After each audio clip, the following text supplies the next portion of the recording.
Hello everyone, मैं हूं बलराम और आज हम डिस्कस करेंगे class 10th nationalism in India खिलाफत मूवमेंट के बारे में। खिलाफत मूवमेंट 1919 में शुरू हुआ था और इसके क्या कारण था, खिलाफत क्या इशू क्या था, ठीक है, और ये किस तरह कब तक चला था, कौन नेतृत्व दिया था, ठीक है, इसके बारे में हम पूरे बताएंगे। तो देखिए, सबसे पहले हम बात करेंगे खिलाफत इशू। तो जो खिलाफत मूवमेंट था ये 1990 में शुरू हुआ था और एक नेशन वाइड मूवमेंट था, ठीक है। भारत में ये अलग अलग जगह से इस आंदोलन को चलाया गया था। अब हम बात करेंगे खिलाफत इशू क्या था। तो खलीफा जो कि स्पिरिचुअल हेड था, यानी कि जो स्पिरिचुअल हेड था टर्की में, यानी कि टर्की जो एक कंट्री है वो फर्स्ट वर्ल्ड वॉर के समय जो ऑटोमन एम्पायर हुआ करता था, और फर्स्ट वर्ल्ड वॉर में टर्की हार जाता है और ये र्यूमर फैल जाता है कि जो टर्की का जो स्पिरिचुअल लीडर है, जो खलीफा है, उसका जो पोस्ट है, उसका टाइटल है, वो ख़त्म कर दिया जाएगा, ठीक है, वो हटा दिया जाएगा ब्रिटेन के थ्रू। तो ब्रिटिश के खिलाफ मुस्लिम लोगों का, मुस्लिम कम्युनिटी का आक्रोश बढ़ रहा था और at that time India was under colonial rule और British rule. So Indian Muslim also tried to against the British government. तो इसलिए ब्रिटिश के खिलाफ आंदोलन के लिए वो लोग तैयार हो रहे थे।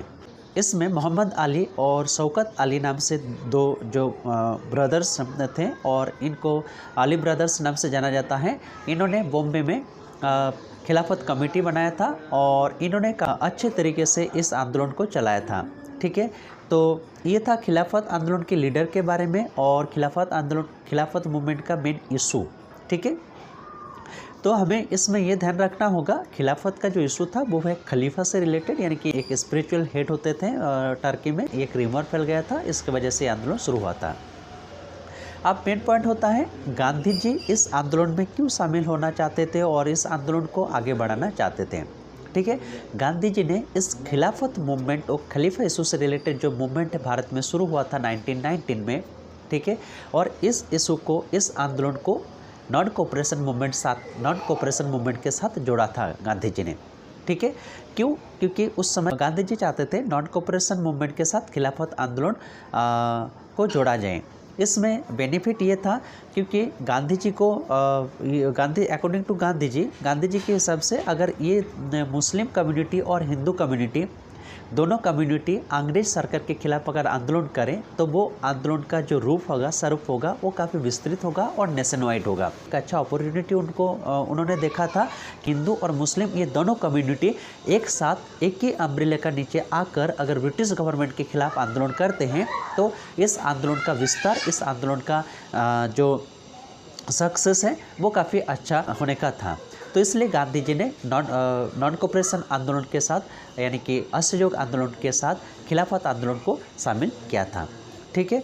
और इसके बाद हम बात करेंगे खिलाफत आंदोलन बिहार, ये सब एरिया से लगभग पूरे भारत में फैल गया था और मोहम्मद अली और शौकत अली जो अली ब्रदर्स है, इस आंदोलन को, खिलाफत आंदोलन को काफ़ी भारत के अलग अलग जगह में फैलाया था। इसके अलावा मौलाना अबुल कलाम आज़ाद, ठीक है, इन्होंने भी इसमें शामिल हुए थे। महात्मा गांधी ने खिलाफत इशू को नॉन कोऑपरेशन मूवमेंट के साथ जोड़ने के इसलिए प्रयास किया था ताकि इस आंदोलन एक बड़े लेवल पर हो और नेशन वाइड हो पाए, ठीक है, और हिंदू मुस्लिम का यूनिटी हो और ताकि ब्रिटिश के खिलाफ वो दोनों मिलकर लड़ाई कर सकें। अब हम बात करेंगे खिलाफत मूवमेंट का समाप्त क्यों हुआ था। क्योंकि 1922 इस समय क्या होता है, टर्की में सरकार बदल जाते हैं, ठीक है, वहाँ पे डेमोक्रेटिक रिपब्लिक गवर्नमेंट बन जाता है और उन्होंने जो खलीफा टाइटल है उसको हटा देते हैं। तो स्वाभाविक रूप से ये इशू टर्की में ख़त्म हो जाता है। तो और आगे से आंदोलन करने का कोई ज़रूरत नहीं है क्योंकि मुस्लिम कम्युनिटी को लग रहा था ग्रेट ब्रिटेन, यानी कि ब्रिटिश गवर्नमेंट इस टाइटल को हटा देगा, ठीक है, और इनका जो सम्मान है ये हट जाएगा। लेकिन ब्रिटिश गवर्नमेंट को हटने का जरूरत नहीं पड़ा, टर्की ने खुद ही इस खलीफा जो टाइटल है इसको हटा दिया था और इस तरह खिलाफत आंदोलन धीरे धीरे समाप्त हो गया था, ठीक है। तो इस आंदोलन का इम्पोर्टेंस के बारे में अगर हम बात करें तो इस आंदोलन का एक इम्पोर्टेंस ये है क्योंकि इस आंदोलन से हिंदू और मुस्लिम कम्युनिटी दोनों एक साथ अंग्रेज के खिलाफ आंदोलन शुरू किया था और एक काफ़ी बड़े लेवल पर यह आंदोलन हुआ था और नॉन कोऑपरेशन मूवमेंट के साथ ये खिलाफत मूवमेंट शामिल होने से आंदोलन का विस्तार काफ़ी ज़्यादा हुआ था। तो ये था खिलाफत आंदोलन के बारे में। क्लास 10 के लिए non cooperation movement and Khilafat movement both are very important.